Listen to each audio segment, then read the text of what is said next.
भगवान बलि पर कृपा करी। भगवान ने राजा बलि पर कृपा करी। प्रहलाद के पोते हैं राजा बलि, उन पर कृपा करी।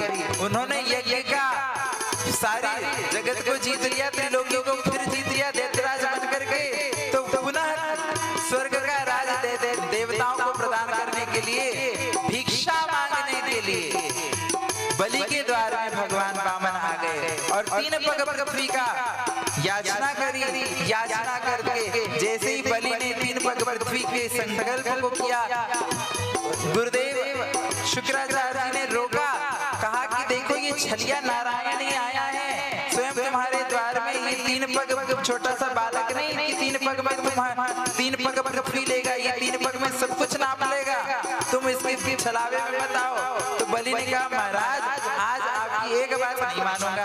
आज तक आपने सिखाया कि भगवान आ जाए तो समर्पण कर दो, पर आज भगवान स्वयं मेरे द्वार पे मांगने आए हैं और मैं कुछ न दूं, ऐसा हो नहीं सकता। देखो सारा जगत सारा इतिहास हमेशा ये बात याद रखेगा कि भगवान को भी कोई देने वाला हुआ है तो वो राजा बलि हुए। भगवान सबको देने वाले हुए और भगवान को दान किसी ने दिया तो वो राजा बलि हुए। मेरी मेरा नाम अमर हो जाएगा भगवान के साथ। आज मैं आपके कहने से रुकूंगा नहीं, ये तो मेरा सौभाग्य है कि मेरे द्वार पे हरि आ गए।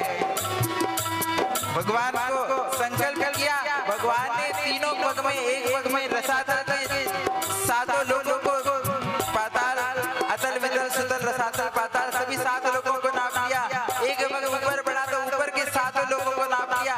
14 भुवनों को भगवान ने अपने 2 पग में नाप लिया। तीसरा पग कहाँ रखूं? राजा बलि को कहने लगे, राजा बता आप में तीसरा पग कहाँ कर दूं? संकल्प की पूर्ति कर।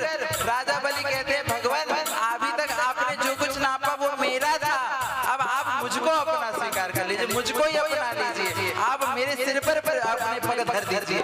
भगवान प्रसन्न होकर के राजा बलि पर अपने चरणों को धारण करते हैं, राजा बलि पर कृपा करते हैं और भगवान उसके भक्ति के वश में होकर के उससे मैं तुझसे बड़ा प्रसन्न हूँ, वर मांग ले। तो कहते हैं भगवान आप जब मैं आंख खोलूं आप मेरे सामने हो। तो भगवान द्वारपाल बन करके राजा बलि के साथ उसके पाताल लोक में विराजमान होने लगे। कई वर्ष बीत गए, भगवती लक्ष्मी ने राखी बांधने के बहाने राजा बलि को राखी बांध दी और राखी के उपहार के रूप में वापस नारायण को संग ले गए। ऐसे भगवान वामन देव अवतार हुए।